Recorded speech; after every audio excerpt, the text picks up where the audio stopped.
नमस्कार। कार्बनिक रसायन यानी ऑर्गेनिक केमिस्ट्री की इस कक्षा में, इस लेक्चर में आपका स्वागत है। आज हमारी चर्चा का मूल विषय होगा कार्बनिक रसायन संबंधी कुछ अवधारणाएं और इनके अनुप्रयोग। तो आइए शुरुआत करते हैं कार्बनिक रसायन की। तो क्या होती है कार्बनिक रसायन? अगर हम बात करें तो कार्बनिक रसायन का अर्थ क्या होता है? तो रसायन विज्ञान की वह शाखा जिसके अंतर्गत कार्बन से बने पदार्थों का अध्ययन किया जाता है, उन्हें कार्बनिक रसायन कहा जाता है। ठीक है। वैसे यौगिक जिनमें कार्बन उपस्थित रहता है तो उनको कार्बनिक यौगिक कहा जाता है। तो दो शब्द होते हैं, कार्बन रसायन और कार्बनिक यौगिक। तो कार्बनिक यौगिक का अर्थ होगा ऐसे यौगिक जिनमें कार्बन उपस्थित रहता है, कार्बनिक यौगिक कहलाते हैं। और ऐसे वह शाखा जिसके अंतर्गत कार्बन से बने पदार्थों का अध्ययन किया जाता है, उनको कार्बनिक रसायन कहते हैं। आप जानते हैं कार्बन दुनिया के लगभग हर जैविक तत्व में पाया जाता है। हम इसके बारे में बेहतर तरीके से जानते हैं। कार्बन का आप महत्व जानते ही होंगे और हम कुछ इसमें चर्चा भी करेंगे। तो इसको ऑर्गेनिक केमिस्ट्री बोलते हैं अंग्रेजी भाषा में। तो इससे संबंधित कुछ सिद्धांत हैं कार्बन से संबंधित। तो पहला ऐसा सिद्धांत है जैव सिद्धांत है या जैव शक्ति सिद्धांत है।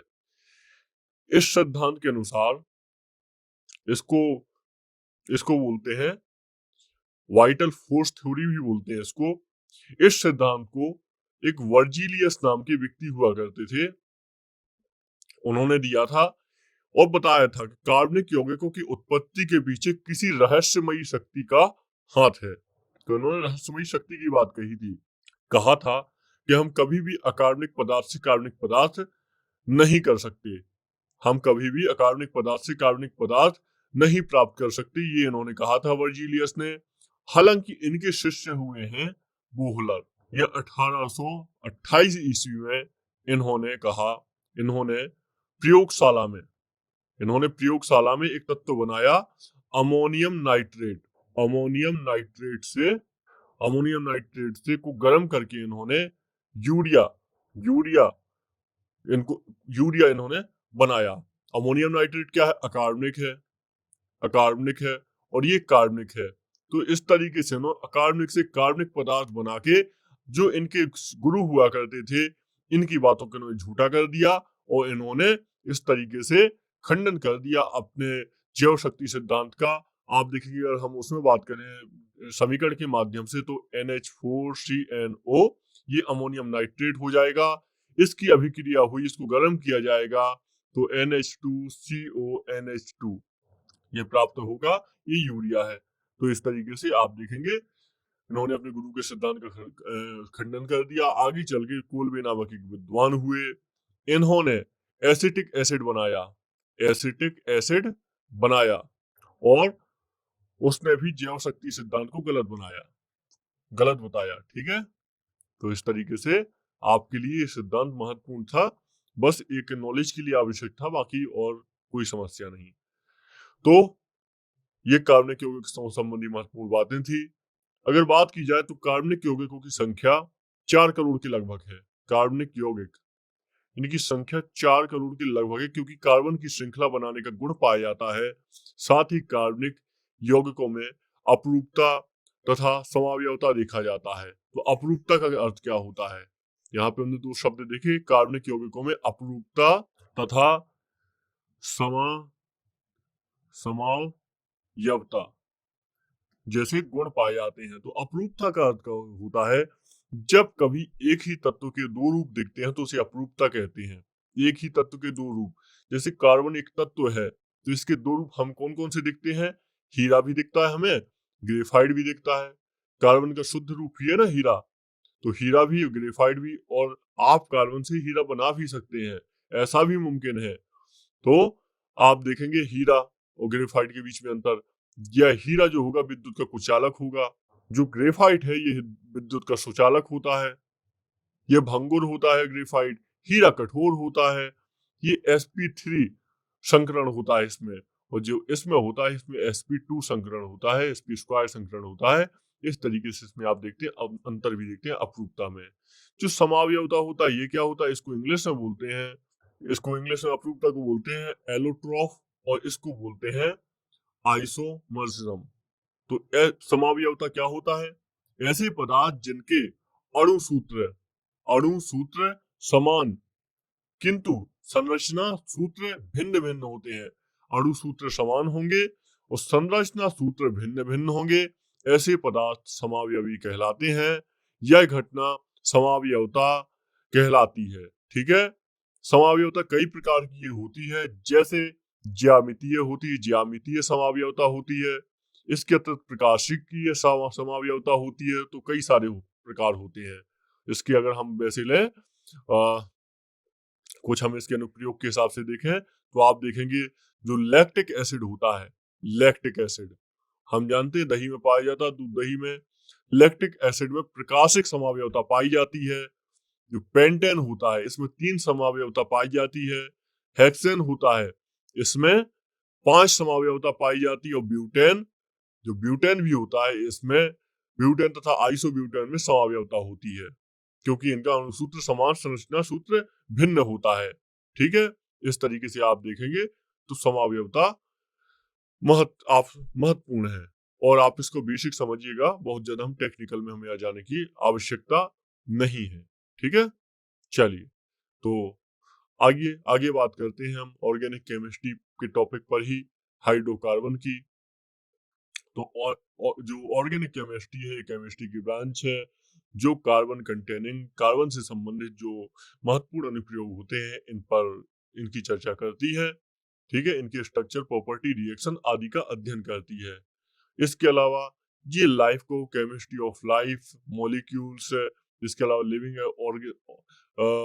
ऑर्गेनिज्म, और इसके अलावा wide range of synthetic material इत्यादि की चर्चा इसमें होती है। इसमें सिंथेटिक मटेरियल क्या हो गई, जैसे पॉलीथिन हो गई, ये सिंथेटिक मटेरियल ही है। तो इस तरह की चीजों की चर्चा इसमें की जाती है, अध्ययन किया जाता है। आइए हाइड्रोकार्बन की बात करते हैं। तो हाइड्रोकार्बन ऑर्गेनिक कंपाउंड है। हाइड्रोकार्बन की अच्छे से बात करेंगे हम। तो हाइड्रोकार्बन का क्या होता है? ऐसे कार्बनिक पदार्थ जिसमें कार्बन तथा हाइड्रोजन उपस्थित रहते हैं। बहुत सारे कार्बनिक पदार्थ जो होते हैं इनमें हाइड्रोजन भी उपस्थित रहता है तथा कार्बन भी उपस्थित रहता है। तो इसको क्या कहते हैं? हाइड्रोकार्बनिक पदार्थ कहते हैं, ये कहलाते हैं। उदाहरण की अगर बात करें हम तो CH4 हो जाएगा मीथेन। तो मीथेन में हाइड्रोजन भी होता है, कार्बन भी होता है। आप देख भी सकते हैं इसके नाम में भी लगा हुआ है C4 कार्बन, H4 हाइड्रोजन। ठीक है, तो ये CH4 हो जाएगा। एसिटिलीन हो जाएगा, इसको C2H2 के सूत्र से हम जानते हैं एसिटिलीन को। हेक्सेन हो जाएगा C6H14 के नाम से हम जानते हैं। तो इस तरीके से आप देखेंगे हाइड्रोजन और कार्बन वाले तत्वों को क्या कहा जाता है? हाइड्रोकार्बन कहा जाता है, याद रखिएगा। तो हाइड्रोकार्बन को 2 भागों में बांटा भी जाता है, ये भाग भी देख लीजिए। पहला होता है संतृप्त हाइड्रोकार्बन और दूसरा होता है असंतृप्त हाइड्रोकार्बन। तो इसके 2 प्रकार होते हैं। अगर हम संतृप्त हाइड्रोकार्बन की देख लें, ये देख यहाँ पे लिखा भी हुआ है, तो इसमें आ जाएगा एल्काइन आ जाएगा, इसमें एल्कीन आ जाएगा संतृप्त हाइड्रोकार्बन में, एल्कीन। और जो दूसरा है इसमें आप देखेंगे एल्कीन को पैराफिन भी बोला जाता है।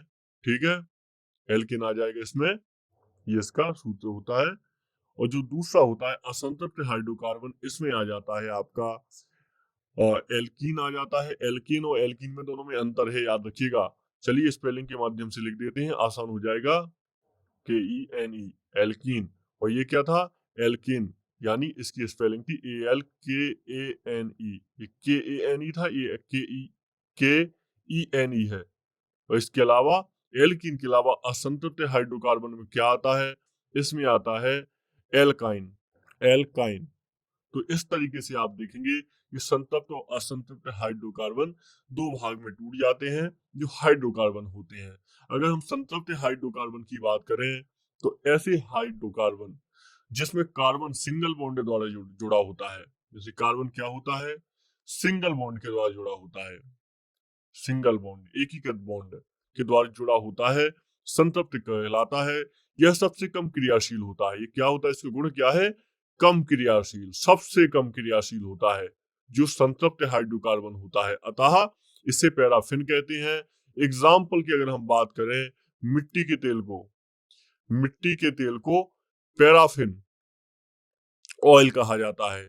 संतृप्त में एल्केन आता है जो सबसे कम क्रियाशील होता है, तो ये याद हम रखेंगे। ठीक है, तो इस तरीके से याद रखना है सब कुछ। इसमें आप देखेंगे आ जाएंगे CH4 आ जाएगा, मीथेन आता है, ये सैचुरेटेड हाइड्रोकार्बन में मीथेन आता है, C2H6 एथेन आता है, इसके अलावा C3H8 प्रोपेन आ जाएगा इसी में, इसके अलावा C4H10 ब्यूटेन आ जाएगा, इसी तरीके से हेक्सेन, पेटेन, डेकेन ये सब आ जाएंगे। तो आप देखते हैं ये सब संतृप्त कार्बन के उदाहरण है, संतृप्त हाइड्रोकार्बन के। इसके अलावा कोयला के खदानों में मीथेन गैस होती है, हम जानते हैं, जो वायु से क्रिया करके जल उठाती है और खाद्यान्न में दुर्घटना हो जाती है, तो आग लग जाती है।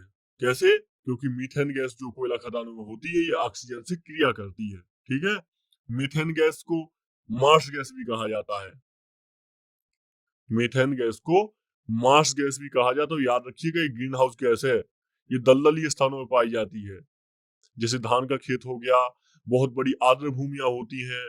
इसके अलावा जानवरों की जुगाली में, जैसे गाय जुगाली करती है, भैंस जुगाली करती है, तो उससे ही मीथेन गैस प्राप्त होती है। तो इस तरीके से इसको मार्श गैस भी कहा जाता है। ठीक है, ये याद रखिएगा।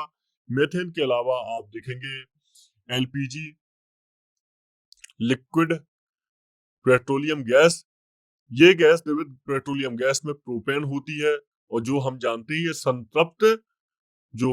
संतृप्त हाइड्रोकार्बन का प्रकार होता है, लिक्विड पेट्रोलियम गैस। क्योंकि इसमें प्रोपेन, ब्यूटेन तथा आइसोब्यूटेन जैसी गैसें होती हैं। इसका प्रयोग घरेलू सिलेंडर में किया जाता है। LPG हो गया, एक दूसरा हो जाएगा इसमें CNG, कंप्रेस्ड नेचुरल गैस, ये भी आपका संतृप्त हाइड्रोकार्बन में आएगा।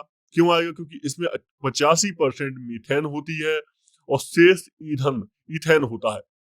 तो 85% मीथेन और इथेन गैस होती है, जो दोनों ही संतृप्त हाइड्रोकार्बन है। यह गाड़ियों में ईंधन के रूप में प्रयोग होता है, जिसमें कि प्रदूषण बहुत कम उत्पन्न होता है। ध्यान रखिएगा, इससे प्रदूषण बहुत कम उत्पन्न होता है, ना कि प्रदूषण बिल्कुल भी उत्पन्न नहीं। मतलब CNG की अगर बात की जाए तो प्रदूषण कम उत्पन्न होता है, प्रदूषण खत्म नहीं होता है। ठीक है, तो याद रखिएगा। अब दूसरा इसका प्रकार है असंतृप्त हाइड्रोकार्बन। असंतृप्त हाइड्रोकार्बन, यहाँ पे एक पहले चीज डिस्कस कर लेते हैं, संतृप्त तो असंतृप्त। आई थिंक आप इन दोनों शब्दों को जानते होंगे, संतृप्त और असंतृप्त क्या होता है। संतृप्त और असंतृप्त, उदाहरण के तौर पे एक एग्जांपल लेते हैं, बहुत छोटा एग्जांपल लेंगे संतृप्त का। उदाहरण के तौर पे आपने एक गिलास पानी लिया और इस पानी में क्या किया, आपने शक्कर मिलानी शुरू की। ठीक है, आपने बहुत इतनी शक्कर मिला दी कि पानी और जो चीनी के कण हैं ये बराबर एक दूसरे से चिपक गए हैं, तो इसको क्या बोलेंगे? इसको बोलेंगे संतृप्त विलयन।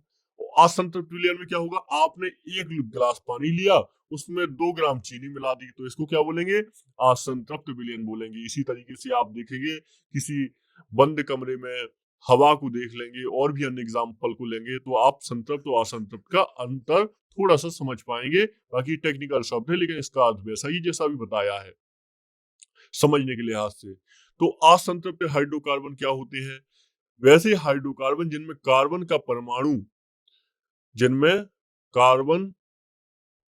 का परमाणु डबल बॉन्ड और ट्रिपल बॉन्ड से जुड़ा होता है। कार्बन परमाणु डबल बॉन्ड या ट्रिपल बॉन्ड से जुड़ा होता है, असंतृप्त कहलाता है। क्या है इसका अर्थ? इसमें क्या आ जाएगा? एल्कीन। ठीक है, एल्कीन। वैसा असंतृप्त हाइड्रोकार्बन जिसमें कार्बन परमाणु डबल बॉन्ड से जुड़ा होता है, इसको एल्कीन कहते हैं।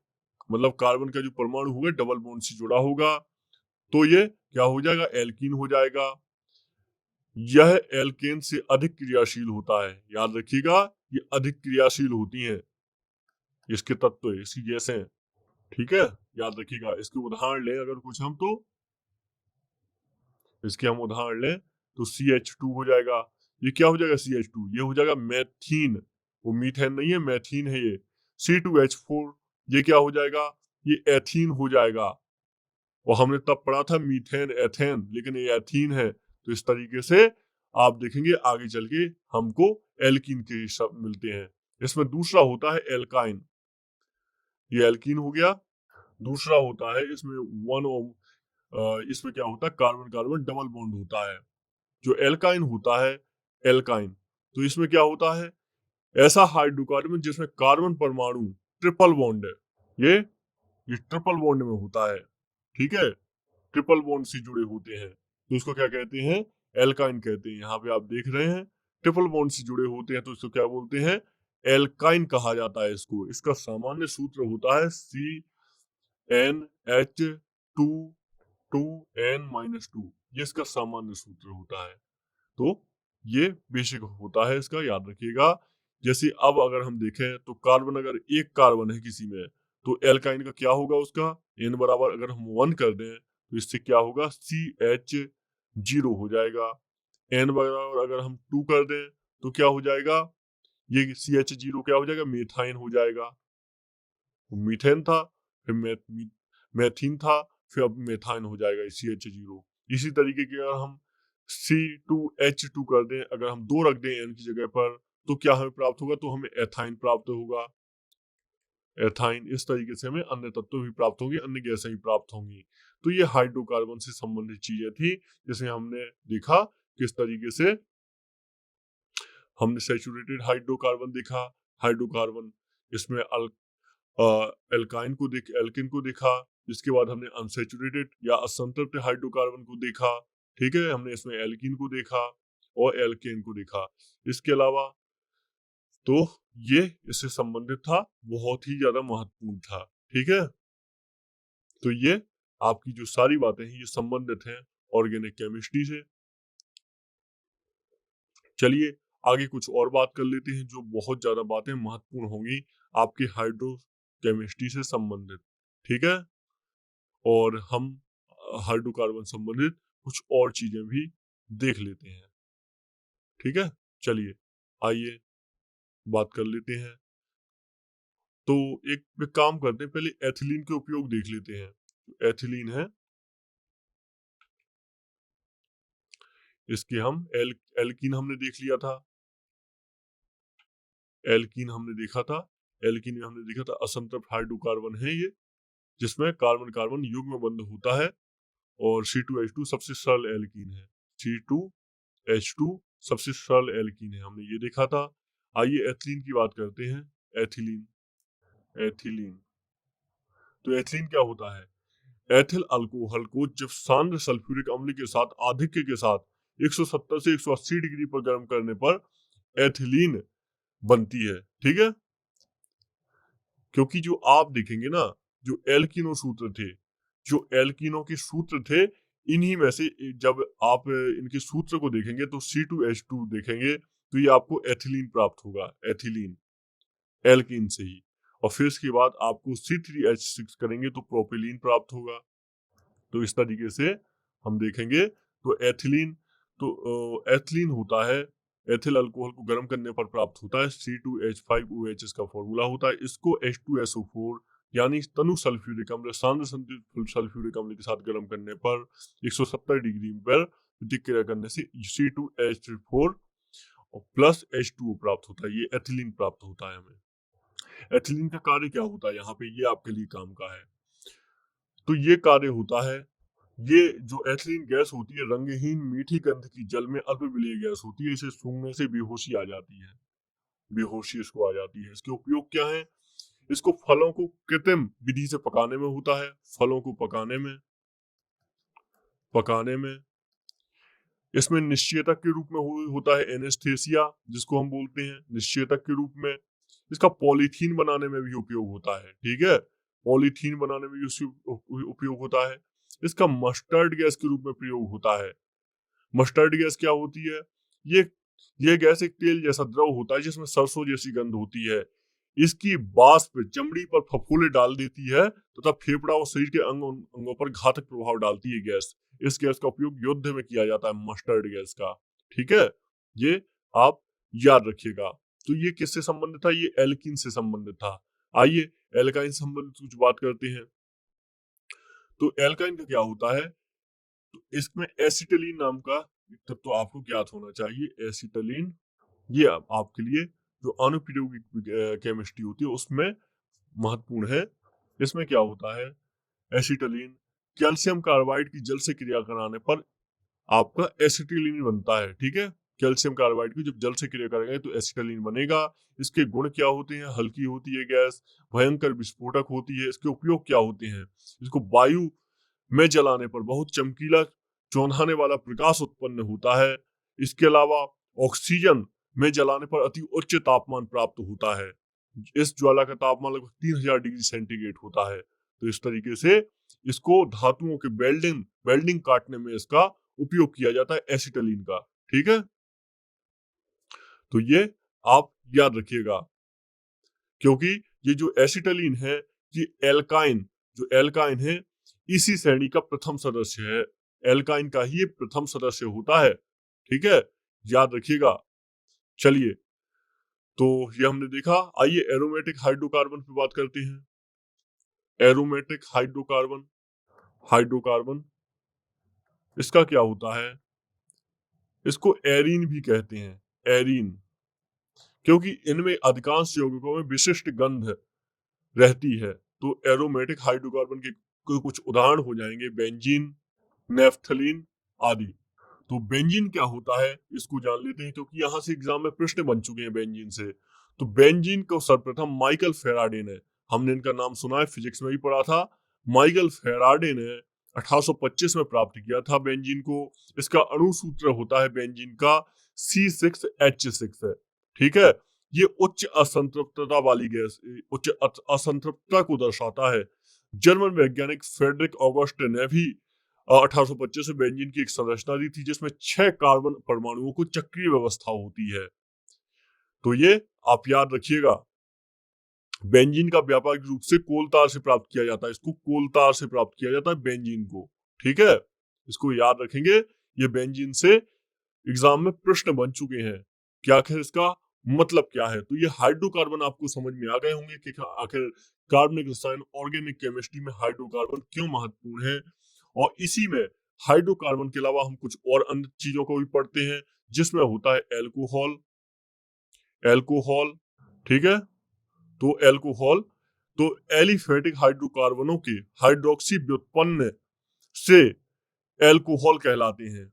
जो एलिफेटिक हाइड्रोकार्बन होते हैं इनके हाइड्रोक्सी व्युत्पन्न एल्कोहल कहलाते हैं। याद रखिएगा, अगर एल्कोहल के सूत्र देखें हम तो CH3OH ये मेथिल एल्कोहल होता है। मेथिल एल्कोहल, CH3CH2OH ये एथिल एल्कोहल होता है। ठीक है, ये कुछ अल्कोहल के नाम है जो आपको पता होने चाहिए। मेथिल अल्कोहल क्या होता है, ये पहले लकड़ी के भंजक आसवन द्वारा प्राप्त किया जाता था मेथिल अल्कोहल। ठीक है, अतः उसे कास्ट स्प्रिट भी इसे पहले कहा जाता था। मेथिल अल्कोहल बिटरगीन के तेल व कुछ अन्य सुगंध तेलों के वे एस्टरों के रूप में पाया जाता है। यह मेथिल सेल्यूलेट के रूप में उपस्थित होता है। इसके गुण क्या होते हैं, ये रंगहीन, ज्वलनशील, उदासीन द्रव्य होता है मेथिल अल्कोहल। इसके अलावा इसके उपयोग क्या होते हैं मेथिल अल्कोहल के, इसका पेंट में, वार्निश में, सेल्यूलोइड, चपड़ा आदि में इसका उपयोग किया जाता है। पेट्रोल में भी मेथिल अल्कोहल का मिश्रण किया जाता है और ईंधन के रूप में प्रयोग किया जाता है। रंजक, परफ्यूम, औषधियां बनाने में भी मेथिल अल्कोहल का प्रयोग किया जाता है। तो इस तरीके से इसके बहुत महत्वपूर्ण प्रयोग हैं। लेकिन याद रखिएगा जो एथिल अल्कोहल है इसके बाद, ये एथिल अल्कोहल एक विषैला होता है और ये मेथिल अल्कोहल में अगर मिला दिया जाए तो पीने योग्य मेथिल नहीं रहता है। तो ये भी याद रखिएगा। तो एथिल अल्कोहल क्या होता है, ये साधारणतः इसको अल्कोहल कहा जाता है। कार्बनिक अम्लों में एथिल एस्टरों के रूप में फलों, वनस्पतियों और सुगंध तेलों में ये पाया जाता है। एथिल अल्कोहल सभी प्रकार की शराब का मुख्य अवयव होता है। मतलब जो भी शराब होती है सारी शराब में एथिल एल्कोहल पाया जाता है। लोग कहते हैं ना कि कितना एल्कोहल है इसमें, इसका पूरा नाम होता है एथिल एल्कोहल और इसका सूत्र होता है C2H5OH। तो इस सभी प्रकार की शराब का मुख्य अवयव होता है। इसे स्पिरिट ऑफ वाइन भी कहा जाता है। इसलिए ये एग्जाम में प्रश्न पूछा गया है कि स्पिरिट ऑफ वाइन किसे कहा गया है? इसको एथिल अल्कोहल को कहा जाता है। ठीक है, इसका निर्माण स्टार्च युक्त पदार्थों से किण्वन विधि के द्वारा किया जाता है, अतः इसे ग्रेन अल्कोहल भी कहा जाता है। ग्रेन अल्कोहल, अल्कोहल, इस तरीके से आप इसे याद रखिएगा। तो 100% परिशुद्ध अल्कोहल, इसको परिशुद्ध, जो 100% एथिल अल्कोहल, निर्जर एथिल अल्कोहल परिशुद्ध अल्कोहल कहलाता है। परिशुद्ध अल्कोहल परिशोधित स्पिरिट के प्रवाही आसवन द्वारा प्राप्त किया जा सकता है। तो ये भी एक प्रकार है। एक पावर अल्कोहल होता है, इसको औद्योगिक अल्कोहल भी कहा जाता है। बेंजीन की उपस्थिति में जो पेट्रोलियम मिश्रित हो जाता है, ठीक है, पावर अल्कोहल। तो ये आप याद रखेंगे। एथिल अल्कोहल के कुछ गुण और देख लेते हैं। ये रंगहीन ज्वलनशील द्रव है, इसका क्वथनांक 78.1 डिग्री सेंटीग्रेड होता है, यानी इतने में ही उबलने लगता है 78 डिग्री सेंटीग्रेड पर। इसकी एक विशेष गंध होती है तथा इसका स्वाद भी तीखा होता है। तो ये इसके कुछ गुण होते हैं जो आपके अल्कोहल संबंधित है। ये उदासीन यौगिक होता है और यह जल की पीएच को प्रभावित नहीं करता है। ठीक है, ये आप ध्यान रखेंगे। चलिए, तो इसके उपयोग कहाँ कहाँ पे हो गए एथिल अल्कोहल के? मैथिलित स्पिरिट बनाने में, पेंट, वार्निश, गोंद आदि के विलायक के रूप में, क्लोरल, क्लोरोफॉर्म, आयोडोफॉर्म, इन सब आदि अम्ल निर्माण में, औषधियों में, अंतर्दहन इंजनों के ईंधन के रूप में होता है इसका, जैव नमूनों में होता है, मदिरा व अन्य अल्कोहली पेय बनाने में भी इसका उपयोग होता है एथिल अल्कोहल का। ये एथिल अल्कोहल आप बहुत अच्छे से याद रखेंगे, बहुत ज्यादा काम का है। ठीक है, तो ये अल्कोहल संबंधी चीजें याद रखिएगा। इसी में आपका तीसरा जो आता है, ये आता है बहुलक, जो हाइड्रोकार्बन के अंतर्गत ही इसका अध्ययन किया जाता है, बहुलक। तो बहुलक क्या होते हैं? बहुलक चार मुख्य उद्योगों जैसे प्लास्टिक, प्रत्यास्थ बहुलकों, रेशों एवं पेंट्स एवं वार्निश का मुख्य आधार होते हैं। ये चार उद्योगों का मुख्य आधार है, जिसमें से प्लास्टिक और प्रत्यास्थ उद्योग सबसे महत्वपूर्ण है। तो बहुलक कई प्रकार के होते हैं। प्राकृतिक बहुलक होते हैं। ऐसे बहुलक जो प्राकृतिक होते हैं, ये जंतुओं और पादपों से पाए जाते हैं और ये सेलुलोज, प्रोटीन, स्टार्च, रबर आदि से प्राप्त किए जाते हैं। दूसरा होता है अर्ध संश्लेषित बहुलक। अर्ध संश्लेषित, इसमें क्या होता है? अर्ध संश्लेषित में ऐसे बहुलक जो होते हैं सेलुलोज व्युत्पन्न, जैसे सेलुलोज एसीटेट, सेलुलोज नाइट्रेट आदि इसके कुछ उदाहरण होते हैं। ये वनस्पति से भी पाए जाते हैं। तीसरा है संश्लेषित बहुलक। ये संश्लेषित क्या होता है? विभिन्न प्रकार के संश्लेषित बहुलक जैसे प्लास्टिक, संश्लेषित रेशे, संश्लेषित रबर मानव निर्मित बहुलकों के उदाहरण हैं। ठीक है, तो रबर हो गया, रेशे हो गए, प्लास्टिक हो गया, ये सब क्या है? ये संश्लेषित बहुलक के उदाहरण होते हैं। तो ये बहुलक आप याद रखिएगा। ठीक है, तो वह प्रक्रम जिसमें बड़ी संख्या में सरल अणु एक दूसरे से संयोग करके उच्च अणुभार का एक बृहत अणु बनाते हैं, इसको बहुलक कहा जाता है। बस ये बहुलीकरण कहा जाता है। इस प्रक्रम के फलस्वरूप बने उच्च अणुभार के यौगिकों को बहुलक कहते हैं। ये इसकी परिभाषा होती है। तो कुछ असंतृप्त हाइड्रोकार्बन के मुख्य बहुलक इस प्रकार हो जाएंगे। पॉलीथीन हो जाएगा, पॉलीथीन, एथिलीन का उच्च बहुलक ये होता है। ठीक है, टेफ्लॉन आपने सुना होगा। इसके अलावा आपने सुना होगा पॉलीएथिलीन, ताप सुनम्य प्लास्टिक। यह विद्युत अचालक, नम्य और जल प्रतिरोधी होता है। इसका उपयोग पैकिंग के लिए, जल के बचाव के लिए, फिल्में व शीटें बनाने में इसका उपयोग होता है। जो पॉलीएथिलीन ताप सुनम्य प्लास्टिक होता है, थर्मोप्लास्टिक भी इसको बोलते हैं। टेफ्लॉन, टेफ्लॉन क्या होता है?